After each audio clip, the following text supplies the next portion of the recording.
Salmo de número 99. Glória a Deus. Como vamos ler só esse salmo? Vamos ler de pé, amém? E depois vamos orar com ele, depois vamos estar sentados para meditarmos na palavra do Senhor. Salmo de número 99. Todos juntos. Reina o Senhor, tremam os povos. Ele está entronizado acima dos querubins. Abale-se a terra. O Senhor é grande em Sião e sobremodo elevado acima de todos os povos. Celebrem eles o teu nome, grande e tremendo, porque é santo. És Rei poderoso, que ama a justiça. Tu firmas a equidade, executas o juízo e a justiça em Jacó. Exaltai ao Senhor nosso Deus, e prostrai-vos ante o escabelo de seus pés, porque Ele é santo. Moisés e Arão entre os seus sacerdotes, e Samuel entre os que lhe invocam o nome. Clamavam ao Senhor, e Ele os ouvia. Falava-lhes na coluna de nuvem, eles guardavam os seus mandamentos e a lei que lhes tinha dado. Tu lhes respondeste, ó Senhor nosso Deus. Foste para eles Deus perdoador, ainda que tomando vingança dos seus feitos. Exaltai ao Senhor nosso Deus e prostrai-vos ante o seu santo monte, porque santo é o Senhor nosso Deus. Aleluia. Vamos repetir o versículo 5 e o versículo 9. Todos juntos. Primeiro versículo 5. Exaltai ao Senhor nosso Deus e prostrai-vos ante o escabelo de seus pés, porque Ele é santo. 9. Exaltai ao Senhor nosso Deus e prostrai-vos ante o seu santo monte, porque santo é o Senhor nosso Deus. Aleluia. Vamos adorá-lo. Senhor, nós te louvamos e te adoramos na beleza da tua santidade. Nós queremos fazer exatamente o que nós acabamos de salmodiar a ti. Queremos te exaltar, Senhor, porque tu és o nosso Deus. Queremos estar prostrados ante o escabelo dos seus pés, em adoração, em obediência, em rendição, em submissão a ti, porque tu és santo. Queremos te exaltar, Senhor, porque tu és o nosso Deus. Queremos nos prostrar ante o teu santo monte, sobre essa pedra que o Senhor edifica a tua igreja, porque santo és tu, Senhor, nosso Deus, tremendo e grande e poderoso, soberano em glória, soberano em majestade, soberano em amor, soberano em poder. Só tu és tremendo, ó Deus, e na tua presença nós nos rendemos. Aleluia, Senhor. Aleluia. Vamos orar uns pelos outros agora. Aleluia. Vamos orar uns pelos outros. Pastor Gilberto, vem orar por todos nós. Pastor Gilberto vai orar por todos nós enquanto você ora pela pessoa que está do seu lado e ela ora por você. Amém?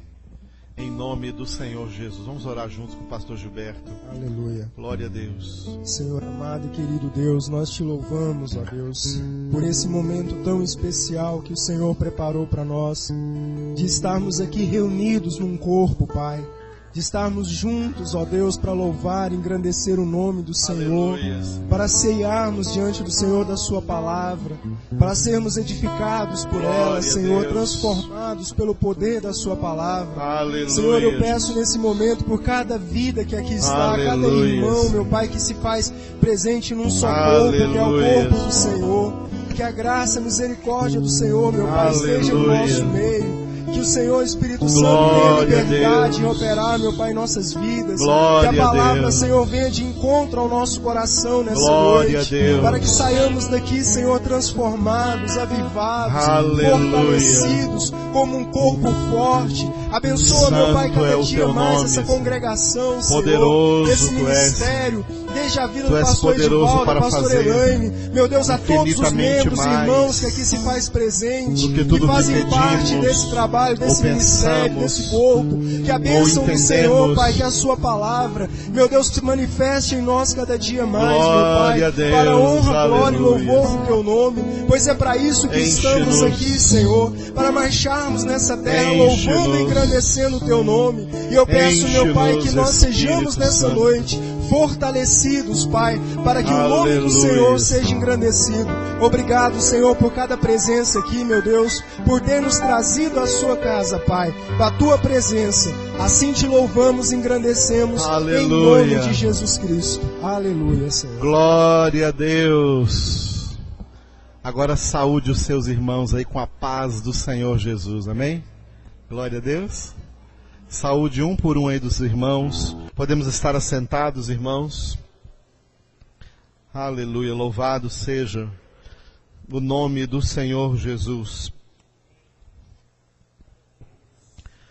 Acabamos de ler nesses 2 versículos para nós exaltarmos ao Senhor, louvarmos ao Senhor. Nós vamos ver durante esse mês, durante o nosso curso de oração, algumas modalidades de orações, como nós devemos orar diante de Deus.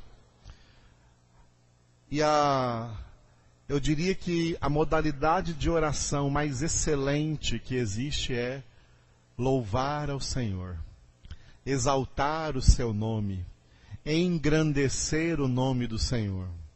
Louvar é mais que pedir. Louvar é maior do que pedir. Louvar é mais importante do que pedir. É necessário que aprendamos muito dentro da oração o que significa louvar ao Senhor, não somente na oração que nós pronunciamos, mas ter uma vida que dê glória a Deus. Ter uma vida que louve ao Senhor, ter uma vida que exalte o Senhor. Nós exaltamos o Senhor principalmente com a nossa maneira de viver. Se vivemos em obediência à palavra, estamos exaltando, estamos glorificando, estamos louvando, estamos adorando o Senhor. Mas aquele que vive em desobediência à palavra, ele está blasfemando contra o nome do Senhor, ele está profanando o nome do Senhor, não está exaltando, não está glorificando o nome de Deus. Então, aprendermos a exaltar o Senhor é, acima de tudo, aprendermos a ter uma vida que exalta, que engrandece, que glorifica o nome do Senhor. Aleluia? E é isso que eu oro por cada um dos irmãos aqui na comunidade e pela igreja do Senhor na face da terra. Quando eu oro para que cada vez mais os verdadeiros crentes vivam o Evangelho. Vivam a palavra de Deus. Sejam obedientes a Deus. Ser filho de Deus é sinônimo de ser obediente a Deus. Aleluia? E essa é a melhor oração que fazemos. O melhor louvor, a melhor adoração. Aliás, essa é a adoração. Vamos continuar do texto que nós paramos na quarta-feira. Quarta-feira foi a nossa primeira aula. Nossa primeira aula acerca da teologia bíblica da oração. Hoje é segunda. Amanhã, 10 horas da madrugada, será a terceira. Amém? Então ninguém falte. Hoje, então, a segunda aula. Pega 1 Tessalonicenses, capítulo 5, versículo 16. Foi onde nós começamos, né? 1 Tessalonicenses, capítulo 5, versículo 16.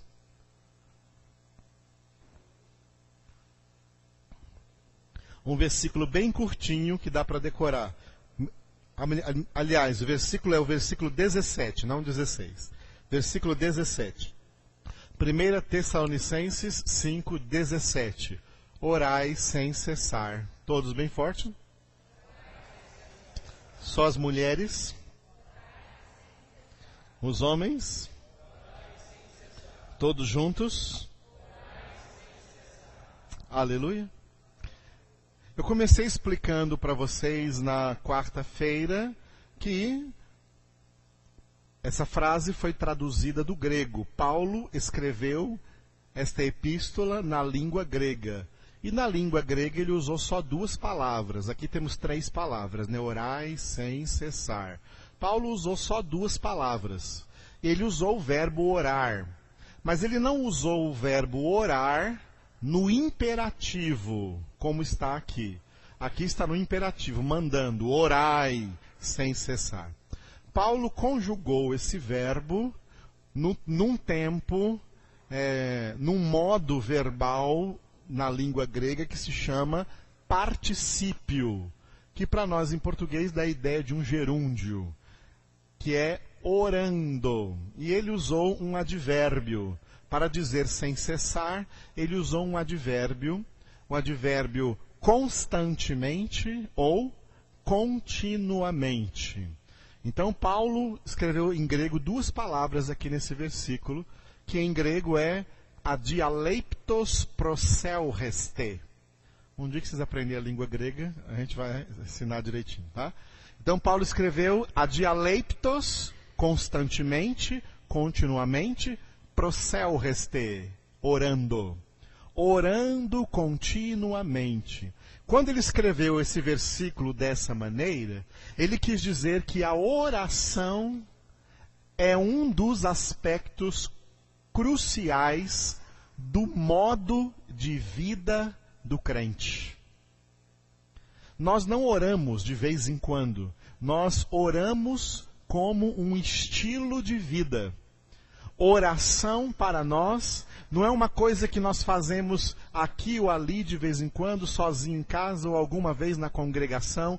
Orando é um estado contínuo de vida em que nós estamos, porque, como também eu expliquei já na quarta-feira, a oração é um dos aspectos do culto a Deus. Culto, que eu expliquei, não é uma reunião como essa aqui. Isso aqui é uma reunião. Tá? Isso aqui é uma, biblicamente, congregação. A congregação é a reunião dos crentes. Isso aqui não é o culto. Nós aprendemos certas linguagens erradas aí no meio religioso, inclusive no meio protestante evangélico, né? Até nas portas das igrejas tem horário dos cultos.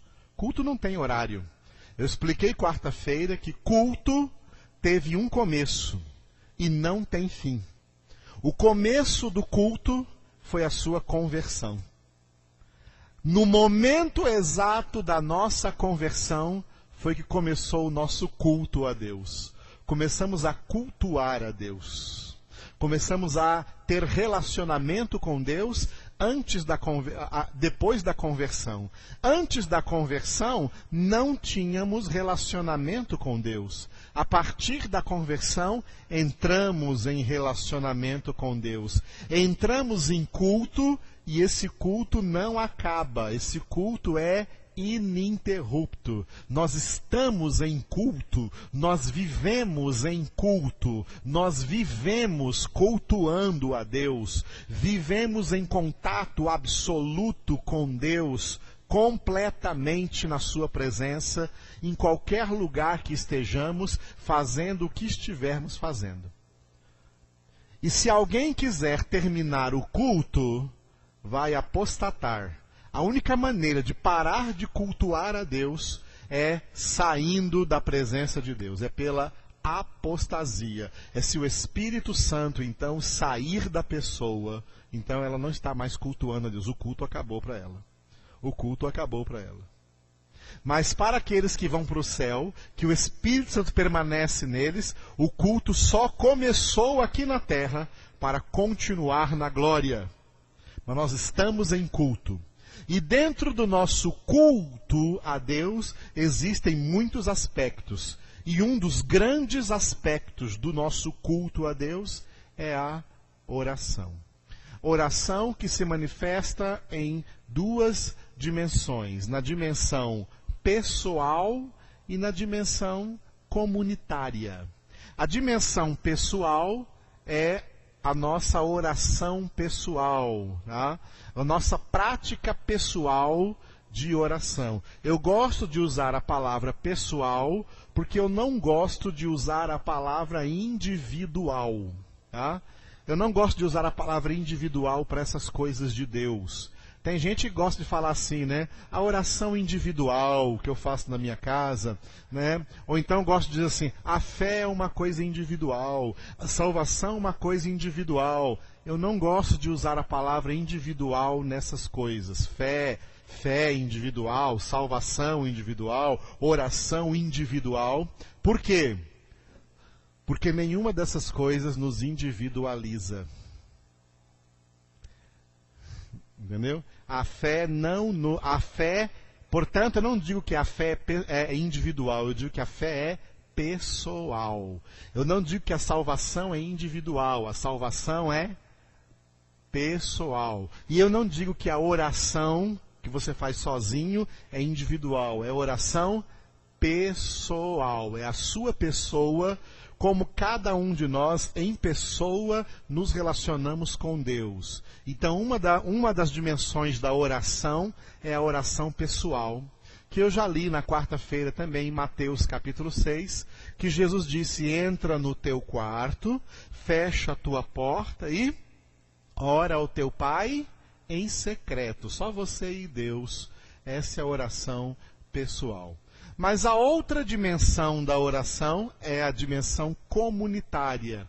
Quando todos nós que temos culto pessoal com Deus, temos oração, vida de comunhão, vida de relacionamento pessoal com Deus, nos reunimos para juntos orarmos, para juntos louvarmos, juntos exaltarmos o nome do Senhor, juntos ouvirmos a sua voz, principalmente através da sua palavra, e estamos na congregação. A dimensão comunitária da oração é a oração congregacional, é a realização da reunião dos crentes, na qual Jesus disse em Mateus 18. Em Mateus 6 ele falou a oração pessoal, entra no teu quarto, fecha a tua porta e ora ao teu Pai. Em Mateus 18 ele falou da oração congregacional, onde 2 ou 3 estão reunidos em meu nome, eu estou aí no meio deles. Deixa eu contar uma coisa só para vocês. Jesus está bem aqui agora. Ele é o mesmo ontem, hoje e sempre. É o Filho de Deus Todo-Poderoso. É o Verbo Eterno.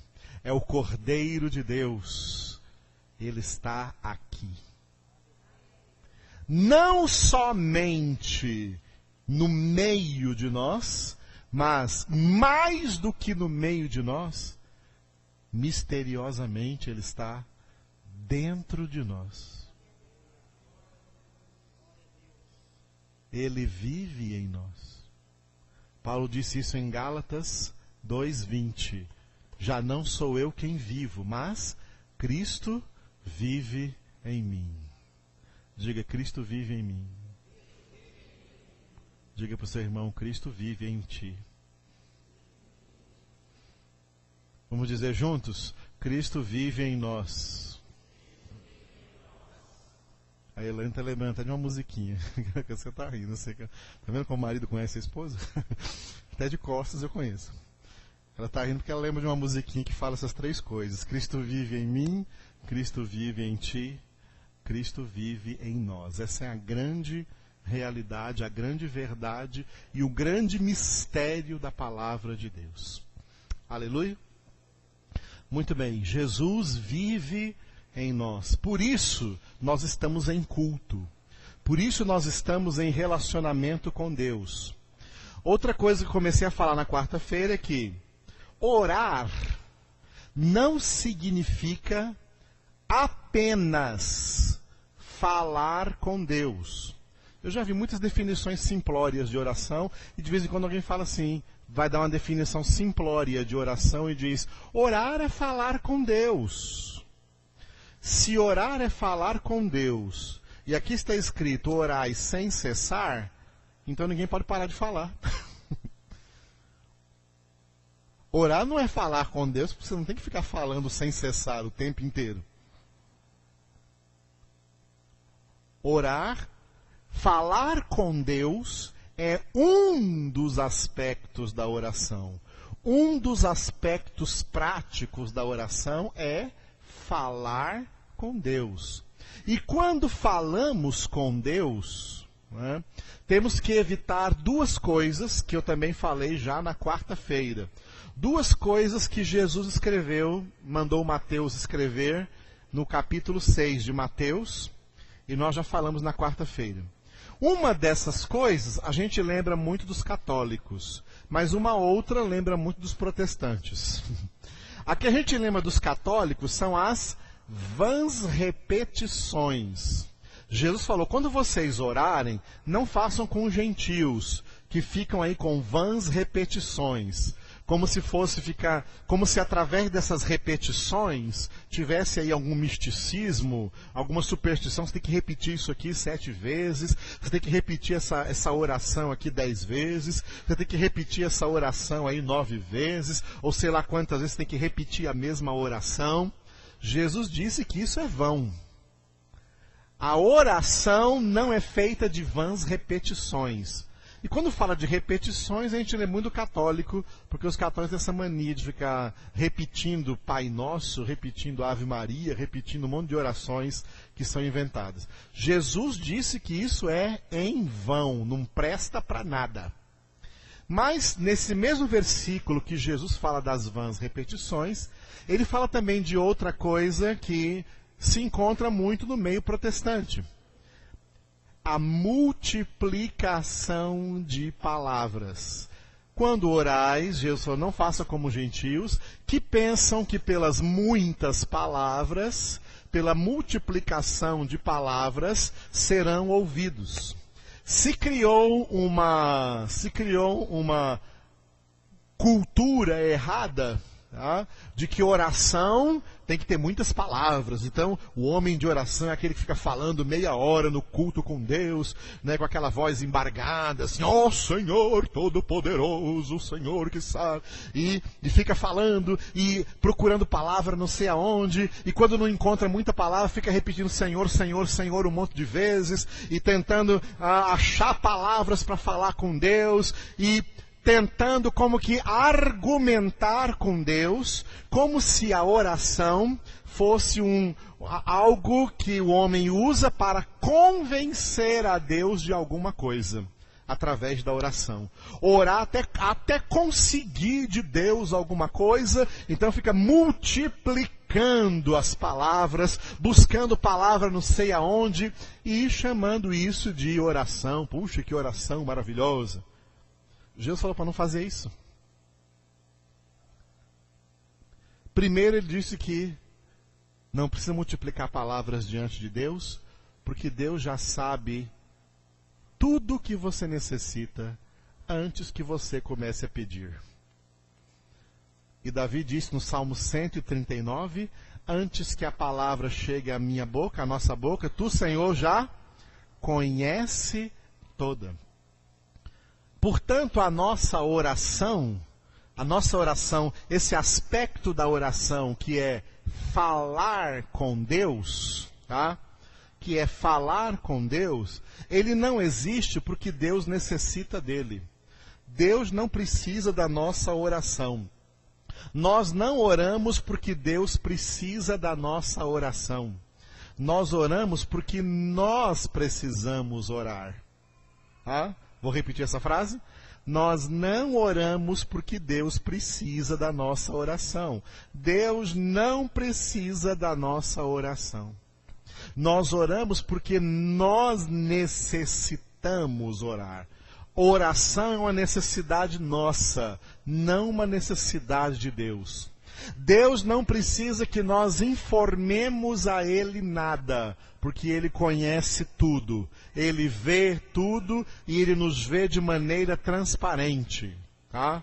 Nos vê completamente. Ele conhece profundamente cada uma das nossas necessidades. Não é a gente orando que vai informar, ó Senhor, eu estou precisando disso. Oh, meu filho, desculpa, eu não sabia. Por que você não falou antes? Não, Deus sabe. Deus sabe tudo. E a principal oração que Deus escuta são os gemidos da nossa alma. Deus ouve cada necessidade mais interior. As necessidades que não são expressas em palavras, Deus está ouvindo elas fluírem da nossa alma, do nosso interior. Seja lá o que esteja fluindo do seu interior, que a sua alma mais deseja diante de Deus, Deus está ouvindo isso agora com você calado. Deus está ouvindo isso agora com você caladinho aí. Amém? Mas nós falamos com Deus por quê? Porque nós fomos criados com órgãos da fala. Fomos criados como seres falantes. Deus também fala e nos criou a sua imagem, e um dos aspectos da imagem de Deus em nós é que assim como Deus, nós também falamos. Nos expressamos. Deus não nos criou para ser pessoas inexpressivas, pessoas sem expressão. Deus nos criou para termos expressão, para nos exprimirmos, para nos comunicarmos. Deus nos criou para relacionamentos. E um dos aspectos do relacionamento é falar. Tanto falar como também ouvir. Saber falar, saber participar de uma conversa. E Deus quer tanto falar conosco, como também quer que nós falemos com Ele. Portanto, existe o aspecto da oração em que nós falamos. Mas não é o aspecto que define toda a oração. Porque oração é algo constante, é algo contínuo, é algo incessante. Por isso não se define só em falar, senão ficaríamos falando sem cessar. Falar é um aspecto, mas o que define oração é 3 palavrinhas, tá? Real relacionamento com Deus. Real relacionamento com Deus.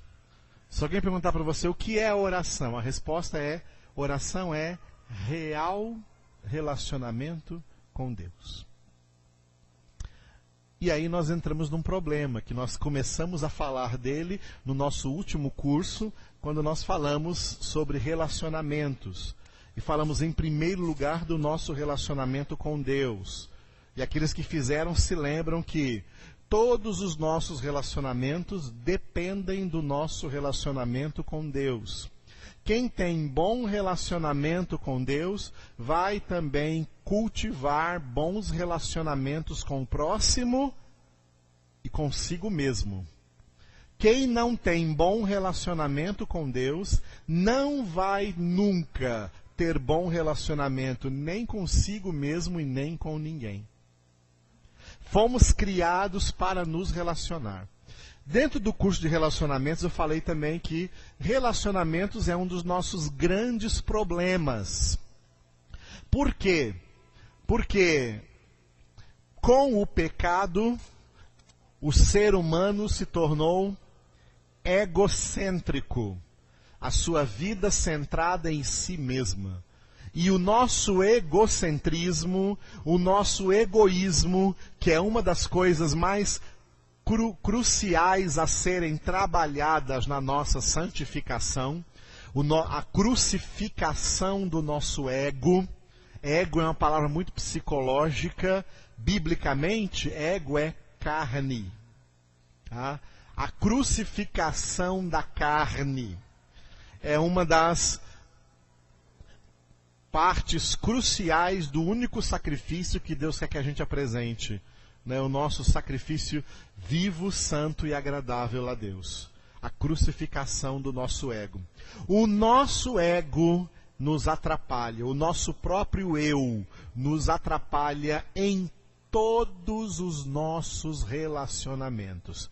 Em primeiro lugar, nos atrapalha no nosso relacionamento com Deus. Sabe quem é a pessoa que mais te atrapalha no seu relacionamento com Deus? Você. O nosso ego é quem mais nos atrapalha no relacionamento conosco mesmo, porque nós nos relacionamos conosco mesmo. E o nosso ego é o que nos atrapalha em todos os outros relacionamentos interpessoais, sejam os mais próximos até os mais distantes. O ego é o problema. Por isso que Jesus resolveu esse problema quando disse assim: se alguém quiser me seguir, a primeira coisa que tem que fazer é negar a si mesmo. E tome a sua cruz para crucificar esse ego aí. E aí siga-me. É assim que Jesus resolveu o pior problema da nossa vida. O pior problema da nossa vida somos nós mesmos. É o nosso eu.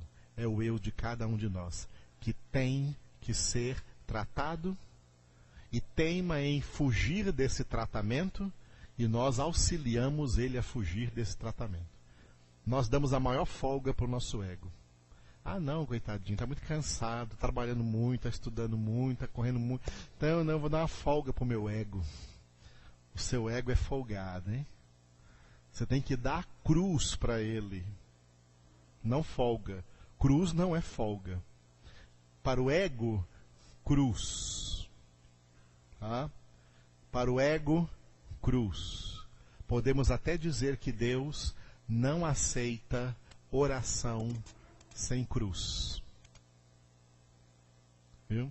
Oração de gente que não crucifica a carne não chega diante de Deus. Oração de pessoas cujo ego não está pregado na cruz, não está crucificado. Antes de Paulo dizer Cristo vive em mim, em Gálatas 2:20, ele diz em Gálatas 2:19, um versículo antes: eu estou crucificado com Cristo. Por isso já não sou eu quem vivo, mas Cristo vive em mim. Essa pessoa está pronta para orar, porque a oração dela é aceita diante de Deus. Gente que o ego está solto, gente que o ego, o eu, está aí para fazer todas as suas vontades e vai orar, essa oração é abominável aos olhos de Deus. Deus não recebe, Deus não aceita. Oração diante de Deus tem que ter cheiro de sacrifício, tem que ter cheiro de crucificação. Esse é o cheiro que Deus sente. Quando a Bíblia fala do perfume de Cristo, tem gente que pensa que é perfume francês, ou sei lá o que, qual marca de perfume que é. Ai, que cheiroso o perfume de Cristo. Quando a Bíblia fala de perfume de Cristo, é cheiro de sacrifício. Tá? Deus sente o cheiro suave do sacrifício de Cristo Jesus, e a sua ira é aplacada e ele nos dá salvação. A nossa oração, no Antigo Testamento, e também aparece no Apocalipse algumas vezes, as orações dos santos, as orações dos profetas, as orações dos verdadeiros crentes, são comparadas ao incenso. O incenso que aparece no Antigo Testamento e que aparece também nas visões de João no Apocalipse, o incenso que nós não usamos hoje em igreja, porque não existe nenhuma orientação de Jesus, nem dos apóstolos, para no culto aqui a gente ficar usando o incenso. No catolicismo usa, no espiritismo usa, tem um monte de religiões por aí que usam incenso. No cristianismo não existe nenhuma orientação para usar incenso. O incenso usado no Antigo Testamento, e que no Antigo Testamento tinha orientação. Os levitas usavam incenso.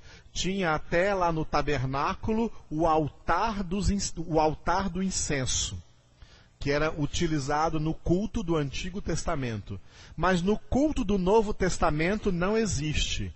E aparece simbolicamente apenas no Apocalipse, nas visões que Deus deu a João, para representar as orações dos santos. As orações são representadas pelo incenso. E aí Deus sente, diz a Bíblia vai dizer algumas vezes no Antigo Testamento, que Deus aspira o cheiro suave do incenso e se alegra e atende à oração do seu povo. Tá? A oração era representada então pelo incenso, o que representa sacrifício. Porque o incenso era em forma de uma pedrinha, de várias pedrinhas. As pedrinhas do incenso. A pedrinha não tem cheiro nenhum, não exala cheiro nenhum se ela estiver fora do altar. O altar do incenso era uma mesa bem preparada com um brasume, tá? Um lugar para colocar brasas e brasas vivas, brasas acesas. Até quando Isaías teve a visão de Deus, ele disse, eu sou um homem de lábios impuros. Deus mandou um anjo com uma tenaz, um objeto de pegar uma brasa sem queimar a mão, pegar uma brasa do altar. Qual altar? Altar do incenso. Pegar uma brasa do altar e encostar na boca de Isaías. Isso está em Isaías capítulo 6. Quando essa brasa encostar a sua boca, seus lábios ficarão puros. Aquele altar do incenso ficava ali com brasas vivas, brasas acesas. E o sacerdote levita chegava e despejava em cima das brasas as pedrinhas do incenso. Na hora que ele despejava ali, o incenso se consumia na brasa, o incenso era consumido pela brasa viva e se esvaía em fumaça. E subia aquela fumaça com o cheiro aromático, o perfume aromático do incenso. Tá? Isso significa sacrifício. Tá? Significa sacrifício. A brasa viva significa, sabe o quê? A palavra de Deus. A palavra de Deus que é viva e eficaz. O incenso representa a nossa vida. Se nós ficarmos fora da brasa, se ficarmos fora da palavra de Deus, se não colocarmos a nossa vida em conformidade com a palavra de Deus, a nossa vida fica íntegra, ela não se consumirá, o ego fica intocado e não tem salvação, porque incenso que não foi queimado não presta para nada. O incenso só presta para ser queimado.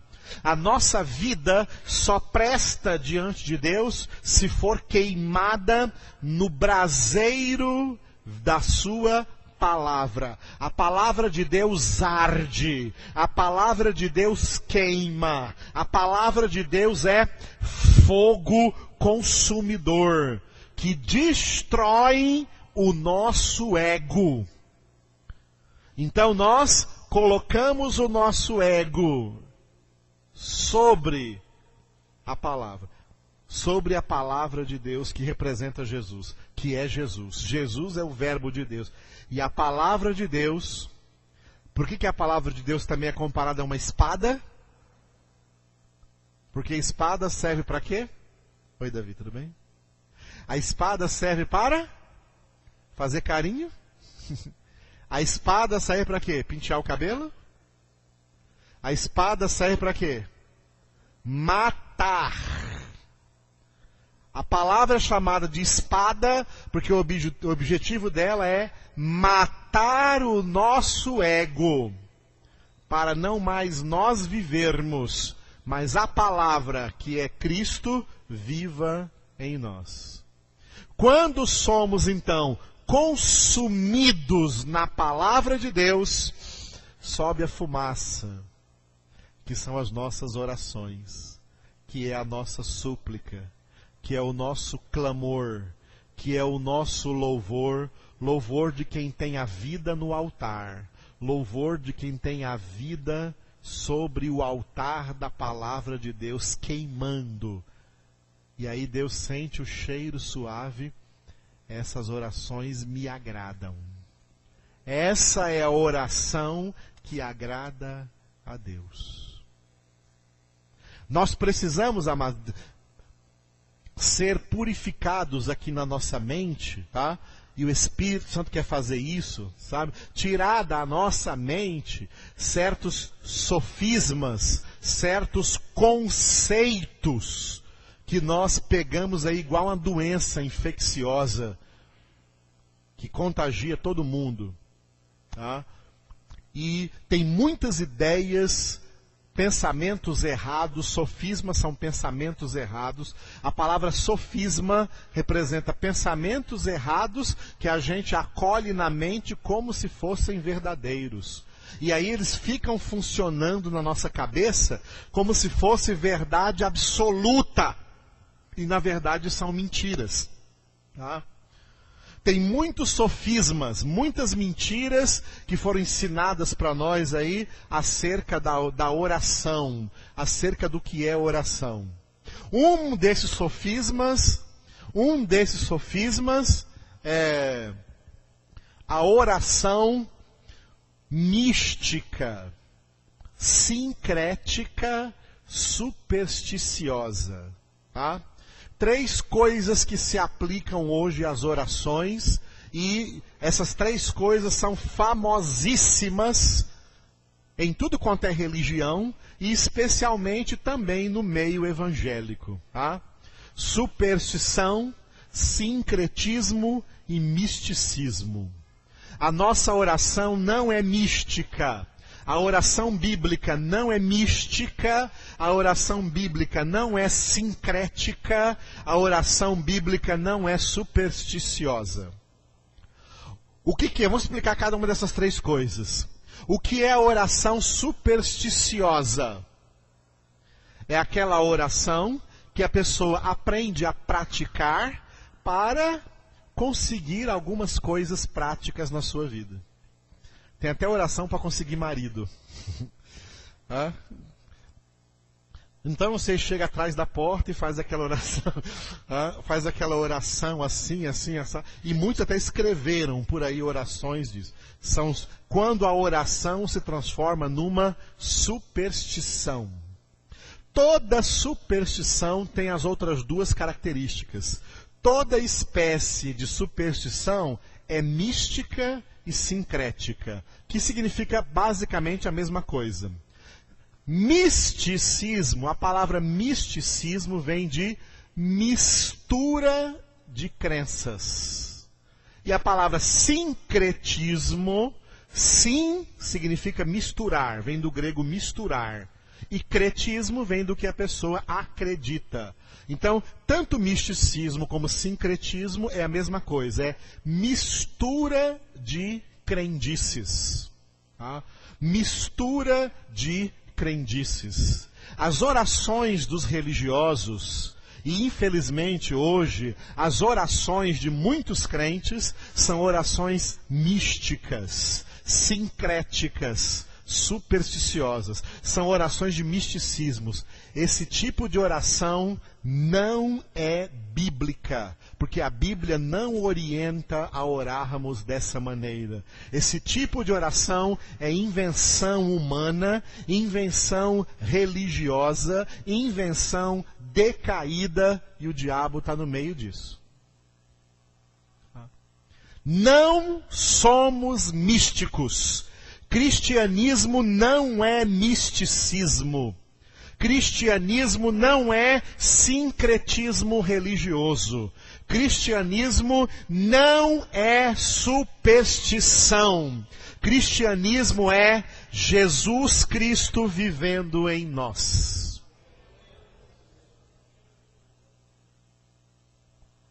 No meio dessas orações supersticiosas que as pessoas inventaram, tá? Se criaram muitos sofismas e paradigmas que elas vivem por aí. Eu vou dizer uma frase inventada por um católico e uma frase inventada por um protestante. Tá? Tem um católico que inventou uma frase assim, e que muitos católicos, a maioria dos católicos conhece. Se você tiver a família católica, pergunte se vocês não conhecem essa frase. Teve um santo do Pauoco aí, entre aspas, que inventou uma frase que ficou famosa no meio do catolicismo. Os católicos dizem assim, ó: a oração é a força do homem e a fraqueza de Deus. Essa frase é católica. Essa frase de um santo católico. E os católicos tomam isso como verdade absoluta.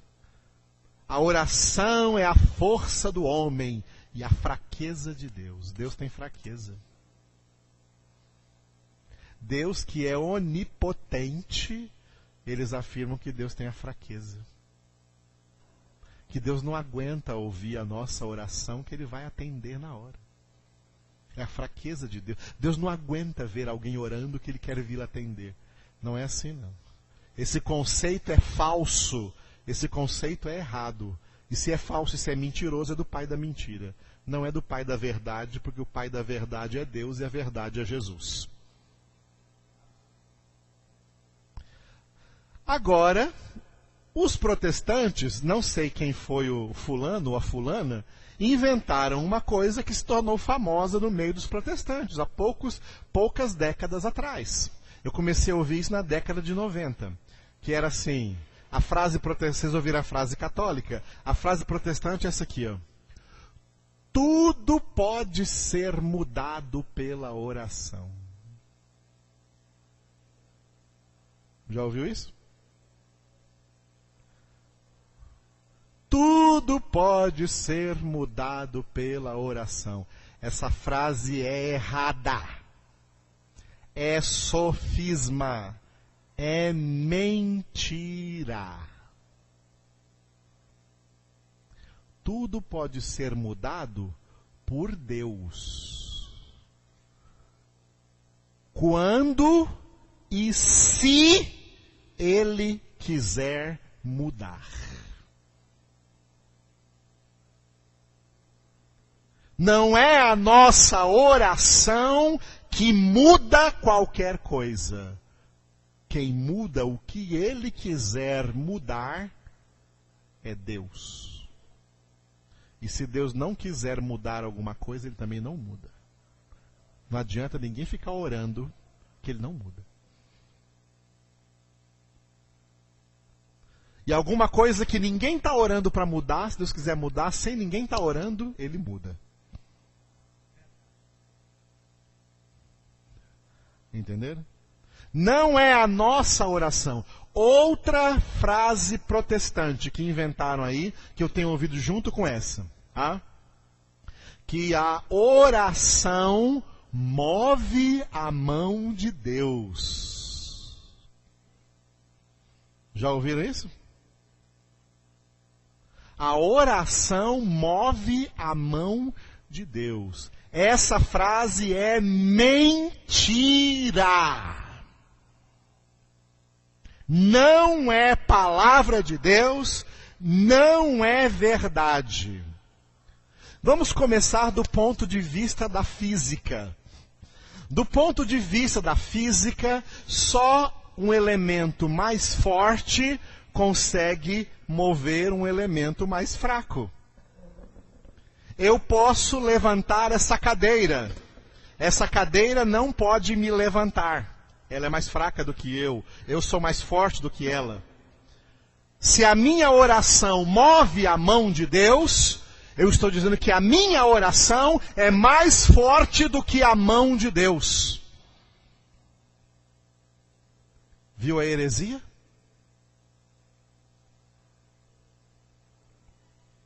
Em nenhum lugar da Bíblia está dizendo que a oração é onipotente.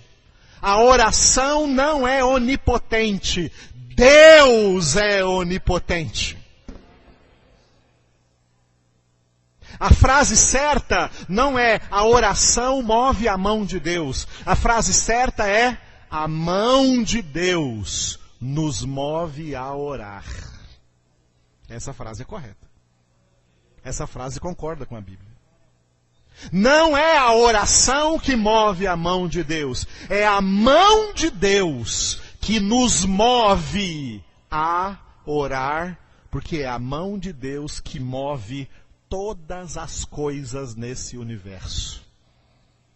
A mão de Deus move as galáxias, a mão de Deus move os planetas, a mão de Deus move os cometas, a mão de Deus move as formigas, a mão de Deus move o homem, a mão de Deus é que levanta reis e que derruba reis, a mão de Deus é quem opera, é Deus que executa nos homens tanto o querer como o realizar, segundo a sua boa vontade. A mão de Deus opera. E a mão de Deus é uma expressão bíblica que aponta para Jesus. A mão de Deus é Jesus, porque Jesus é a palavra de Deus, o verbo de Deus. A mão de Deus é a palavra de Deus. E quando estamos alimentados da palavra de Deus, a mão de Deus, que é a palavra de Deus, nos conduz a orar de maneira correta. Entenderam, amados? Quantas mentiras inventaram por aí e o povo caiu. Caíram nas mentiras, por quê? Porque rejeitam a palavra. Falei de uma frase católica, duas protestantes, agora uma música protestante. Protestante erra mais que católico nessas coisas. Uma música protestante que vocês nunca me viram cantar aqui, nem nunca vão ver, porque eu nunca canto essas músicas aqui. E essa é uma das razões porque eu não canto muitas músicas aqui. Você escuta essas músicas por aí nas paradas gospel, aí eu não canto essas músicas por aqui não. Essas músicas de hoje estão desviadas da palavra, desviadas da verdade. Eu procuro selecionar músicas que tenham boa palavra de Deus para a gente cantar. E às vezes só acho em hinos mais antigos. Muito bem. Tem uma música que fala assim: eu creio no poder dos joelhos que se dobram. Eu creio no poder da oração. Essa música está errada. Essa música está errada, essas frases estão erradas. Eu creio no poder de Deus, não no poder da oração. Percebeu a sutileza? Como transfere o poder que é só de Deus para uma prática que as pessoas fazem? Não, o poder não é de Deus, o poder é da oração. O poder não é de Deus, é porque eu dobrei os meus joelhos. Eu alcancei a bênção. Não foi a bênção que me alcançou. Eu alcancei a bênção porque eu dobrei os meus joelhos. Porque eu paguei o preço de oração. Olha o eu aí. Quem foi Deus nessa história? Um fantoche?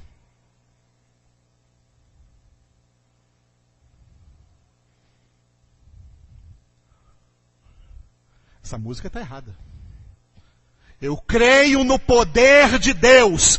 Deus é onipotente. Deus é o Todo-Poderoso. E a onipotência de Deus é um atributo incomunicável que só Deus possui. Só Deus é onipotente.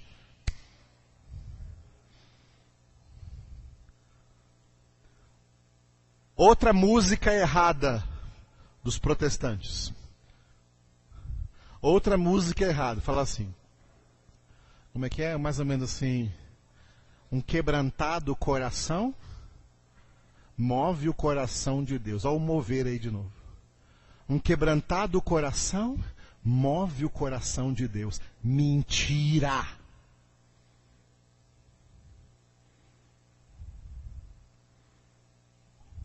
A verdade é o oposto. A verdade é o contrário.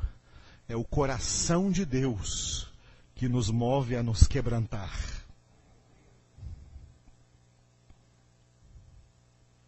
Olha a lei da física de novo. O mais fraco nunca move o mais forte. É o mais forte que move o mais fraco. Ouviu? Essas coisas que estão por aí disseminadas, tem coisas piores por aí, tá? Disseminadas no meio protestante, estão levando esse povo para o inferno. Porque o que leva para o céu é a verdade. Jesus disse, eu sou o caminho e a verdade e a vida. Ninguém vem ao Pai, senão por mim. Que o Espírito Santo, amados, mude esses conceitos. Aleluia. Que o Espírito Santo renove a nossa mente para entendermos o que é a vontade de Deus, o que é a verdade de Deus, o que é o plano de Deus. Porque nenhum dos seus planos podem ser frustrados. Os planos dos homens, todos podem ser frustrados e se frustram. Mas os planos de Deus não podem ser frustrados.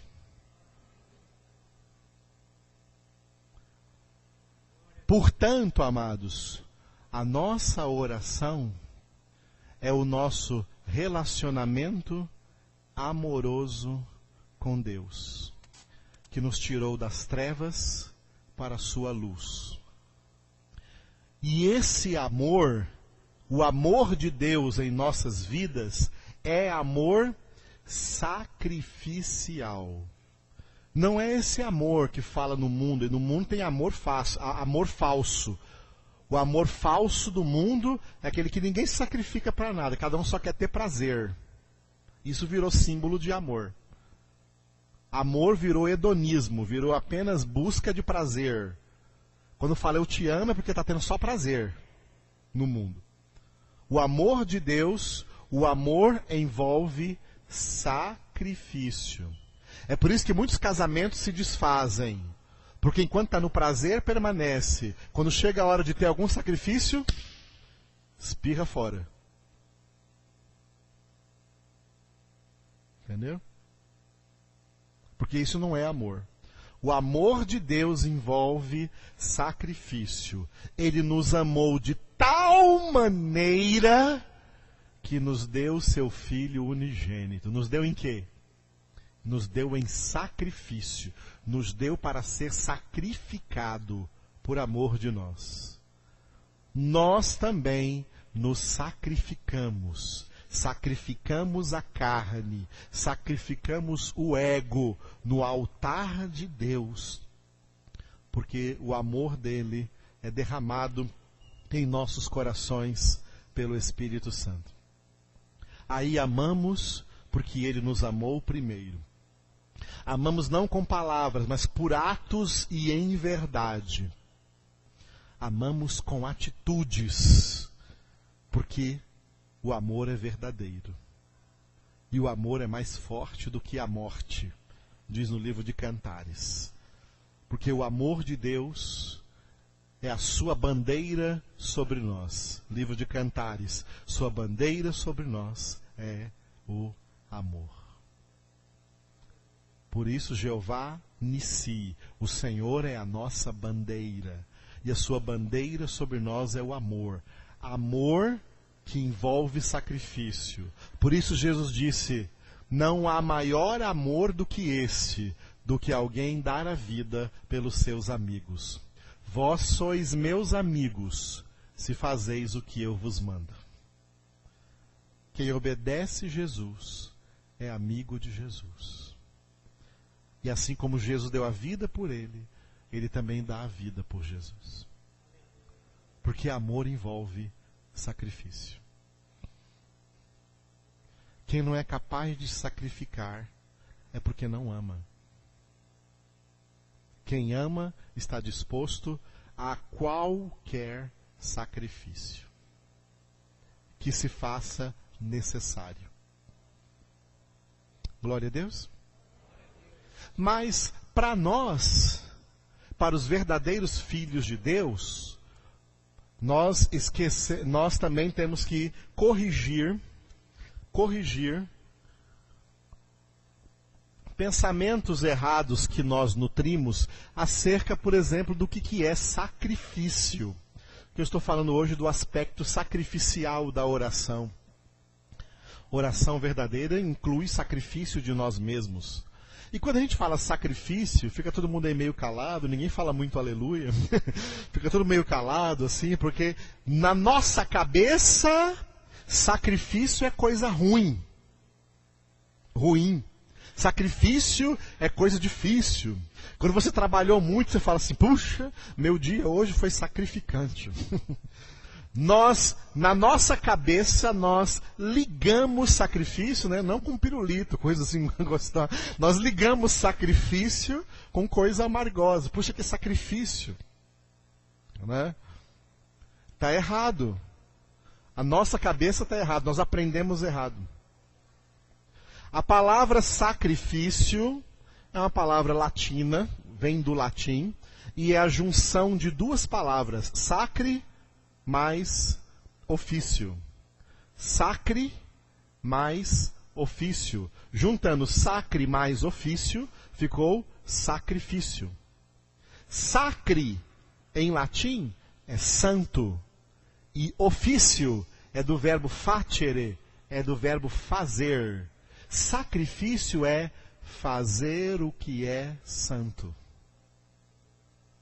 Fazer o que é santo. Sacrifício é ofício santo, ofício sagrado, tarefa sagrada, fazer o que é sagrado, fazer o que é santo, fazer a vontade de Deus é fazer o que é santo, obedecer a Deus. Por isso que Deus falou, obediência quero. Este é o verdadeiro sacrifício, a obediência.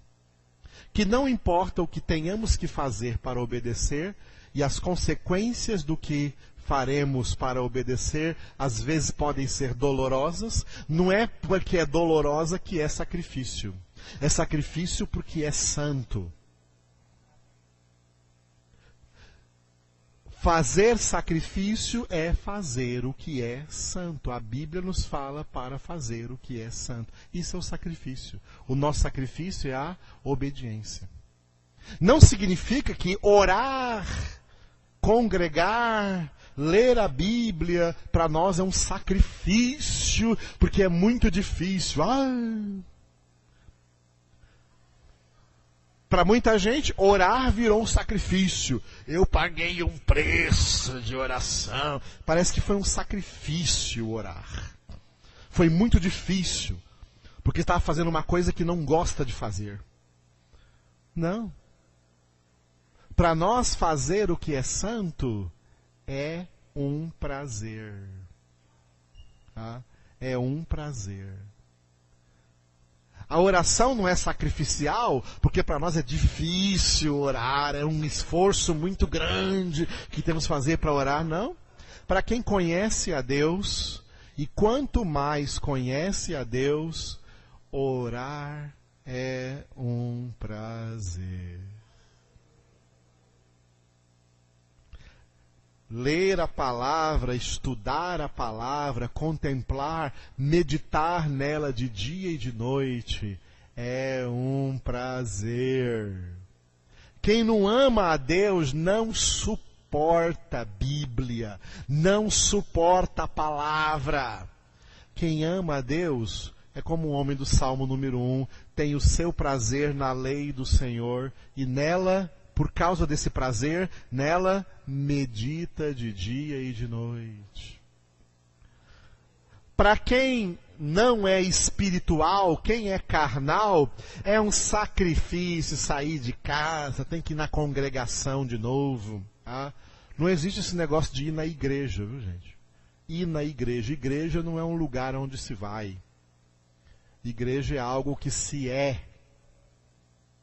A igreja é o corpo de Cristo. Ele é a cabeça. Se nós somos o corpo de Cristo, nós somos a igreja.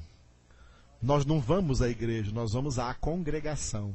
Nós vamos à reunião dos crentes. O local onde os crentes se reúnem não é igreja. É apenas um local de reunião e mais nada. A igreja somos nós. Mas como não conhece Bíblia de jeito nenhum, o povo fala assim, de novo tem que ir na igreja outra vez? Porque não conhece a Deus. Então é um sacrifício.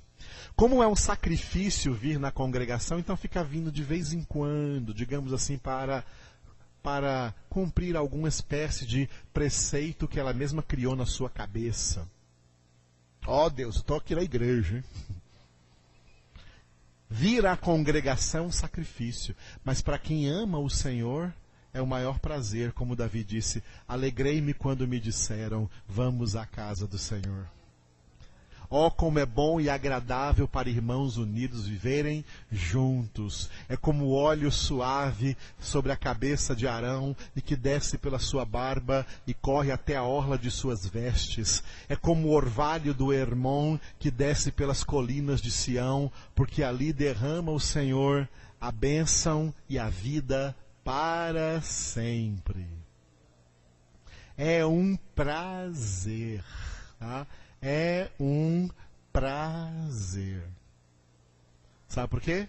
Porque está fazendo o que é santo, está fazendo o sacrifício, se agrada em fazer o que é santo. Agora, para outros é sacrifício na definição errada, sacrifício de peso, sacrifício porque é difícil. Porque é difícil fazer. Não, sacrifício não é isso. Sacrifício é fazer o que é santo. E quem é de Deus tem o prazer de fazer o que é santo. E tem o prazer de evitar o que não é santo. Porque o que não é santo é profano. Quando eu dou aula de hebraico no seminário, quando eu ensino verbos, tem 2 verbos que eu ensino que são muito parecidos. São 3 letras muito parecidas, 3 sílabas muito parecidas, e as 3 sílabas têm praticamente as mesmas letras, com uma diferença de um traço. Tem um tracinho de diferença uma da outra. O primeiro verbo se chama o verbo halal. O verbo halal é o verbo louvar. E o outro verbo é o verbo halal. Halal, viu que é mais forte? Halal e halal. Halal é o verbo louvar. E halal é o verbo profanar. Viu a diferença? Em hebraico são 2 palavras muito parecidas. Tem um tracinho só que faz o verbo profanar ficar mais arrastado, mais forte. O verbo louvar é aspirado. Halal. O verbo profanar é halal. Muito parecidos, um tracinho de diferença que mostra o tênue limite entre fazer o que é santo e fazer o que é profano. Tem muita gente profana, tem muito crente profano, tem muita igreja profana, tem muito pastor profano. E ao invés de dizer muitos, agora eu vou dizer todos. E todos que se chamam apóstolos hoje são todos profanos. Pastores não são todos profanos, são muitos profanos. Bispos não são todos profanos, são muitos profanos. Agora, apóstolos hoje são todos profanos. Todos. E tem muito, não todos, mas muito crente profano. O que estão fazendo não é ofício sagrado. O que estão fazendo não é o sacrifício requerido por Deus de obediência.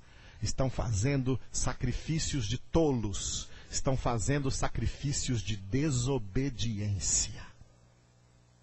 Porque rejeitam a palavra de Deus e vão pagar caríssimo se não se arrependerem já e voltarem à verdade. Jesus é a verdade, verdade imutável, verdade eterna, verdade a ser seguida. A palavra de Deus não é relativa, a palavra de Deus é absoluta. Ela não é relativa ao tempo em que nós vivemos. Hoje tem gente falando por aí, a palavra de Deus já está ultrapassada, a Bíblia está ultrapassada, hoje tem coisas novas.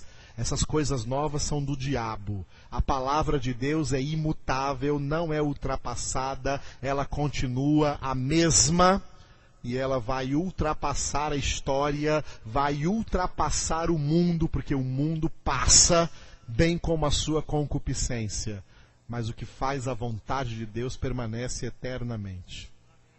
Os céus e a terra passarão, mas as suas palavras jamais passarão. Glória a Deus, amados. Se aprendermos a orar corretamente, então nós vamos entrar no halal, no verdadeiro louvor. Agora, oração incorreta é halal, é profanação diante de Deus e irrita a Deus e provoca a ira de Deus. Por isso que estamos aqui nessa noite, vamos estar amanhã de manhã, aprendendo sobre a oração, para aprendermos a orar corretamente. Portanto, oração, para ser definida como orais sem cessar, constantemente orando, continuamente orando, incessantemente orando, representa uma vida toda em contato ininterrupto com Deus. Em contato ininterrupto com Deus. Às vezes nós cometemos um erro assim, quer ver? Nós estamos começando uma reunião e falamos assim, ó, irmãos, vamos agora entrar na presença do Senhor. A minha pergunta é, quando foi que você saiu da presença do Senhor? Porque o que consta, Deus é onipresente. Aonde foi que você esteve fora da presença do Senhor? O Salmo 139 fala de um homem tentando fugir da presença do Senhor. Ainda que eu suba do mais alto monte, tu estás lá. Ainda que eu faça a minha cama no mais profundo abismo, tu estás lá. Ainda que eu acorde cedo, antes das asas da alvorada, e pica a mula, aonde quer que eu vá, o Senhor está também. Se eu me esconder na escuridão, a própria escuridão não é escura para o Senhor está lá vendo tudo. Para onde alguém pode fugir ou sair da presença de Deus? Por isso nós erramos quando nós falamos assim, vamos entrar na presença de Deus. Quando foi que nós saímos? O correto seria dizer assim, irmãos, vamos tomar consciência da presença de Deus porque Ele está presente. E o nosso problema não é sair da presença de Deus. O nosso problema é que esquecemos que Ele está presente. Porque Ele é invisível, é o Deus invisível, esquecemos que Ele está presente. Porque o pecado fez a nossa mente ser materialista, acreditar só no que vê. e no que não vê não darmos importância. Mas a Bíblia diz que as coisas que vemos são passageiras e as que não vemos são eternas. Não andamos pelo que vemos, mas pelo que não vemos. O Deus invisível, Ele é onipresente. E muitas vezes nós perdemos a consciência da sua presença. Se você não perder a consciência da presença de Deus, você não vai conseguir mais pecar. Sabe quando você peca? Quando está pensando que não tem ninguém te vendo. Não é assim desde criança? Vou aproveitar que o pai e a mãe não estão aqui agora. Quando você era criança, foi pegado de surpresa pelo seu pai e sua mãe? O pai e a mãe chegam e você... Pai! Leva aquele susto? Porque você está fazendo coisa errada, né? Está fazendo o que não devia, porque achou que o pai e a mãe não estavam ali. Mas de repente, quando sentiu a presença... Isso acontece com Deus. Se você não perder a consciência... O Senhor está comigo aqui. Ele disse, eu estou convosco todos os dias, até a consumação do século.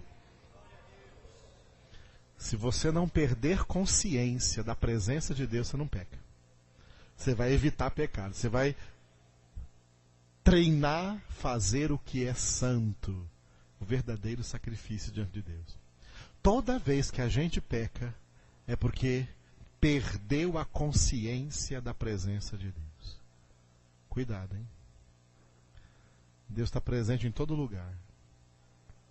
Até no escurinho do cinema.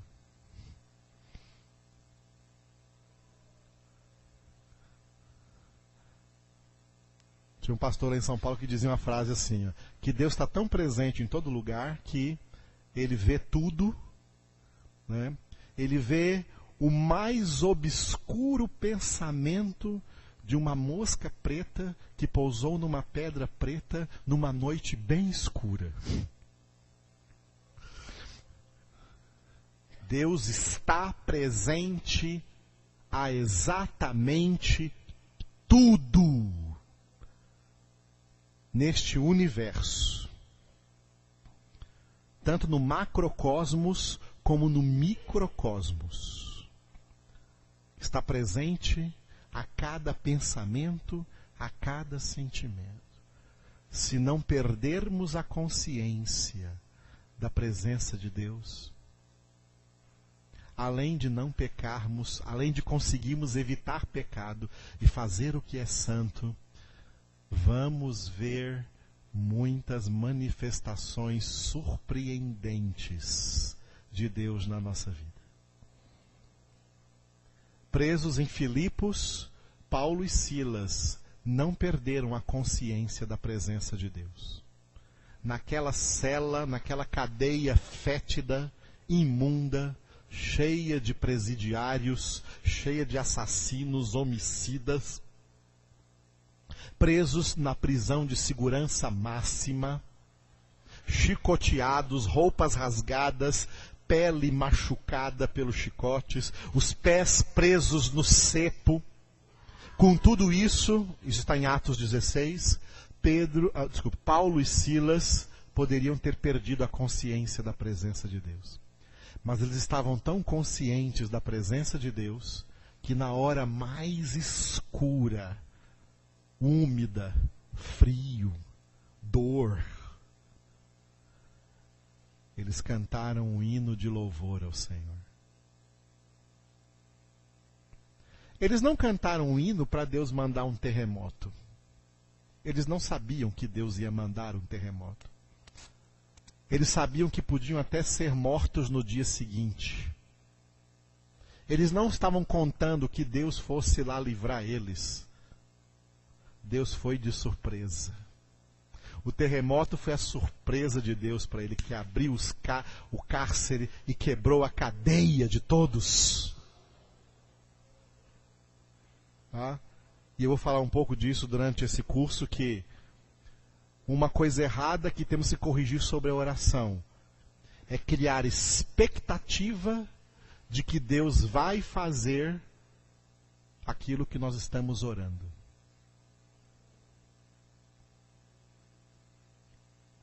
A verdadeira oração não cria essa expectativa. A verdadeira oração é um ato de fé e de entrega que nos deixa totalmente abertos para aquilo que Deus quiser fazer e não aquilo que eu estou pensando que Ele deva fazer.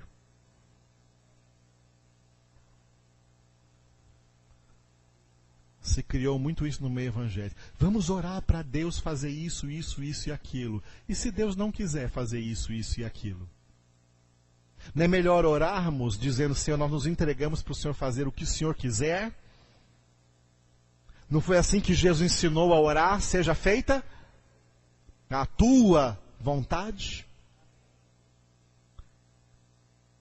Então tem muitas coisas sobre isso que nós temos que aprender. Em nome de Jesus. Porque a vontade de Deus, pode confiar nela, é boa, perfeita e agradável. Muitos homens morreram na cadeia, mas aquele dia Deus não tinha propósito de Paulo e Silas morrer ali. Por isso veio o terremoto. O terremoto não veio porque eles cantaram. Veio porque Deus programou isso. Eles cantaram porque eles, apesar de tudo que passaram, não perderam a consciência da presença de Deus. Silas, está dormindo aí? Silas, está dormindo aí? Dá uma acordadinha aí, já é meia-noite. Tá? Já é meia-noite. Vamos cantar um hino de louvor. Aleluia. Qual vamos cantar? Aquele número tal. Tá? E cantaram um hino ao Senhor. Os prisioneiros os ouviam. Sabe por quê? Não importa onde, nem quando, nem a circunstância, Deus está lá. Podemos falar com Ele, podemos cantar a Ele, podemos adorá-lo em qualquer lugar, em qualquer momento, em qualquer circunstância. Especialmente numa circunstância como essa. Ele está aqui. Fique de pé, vamos adorá-lo agora. Obrigado, Jesus.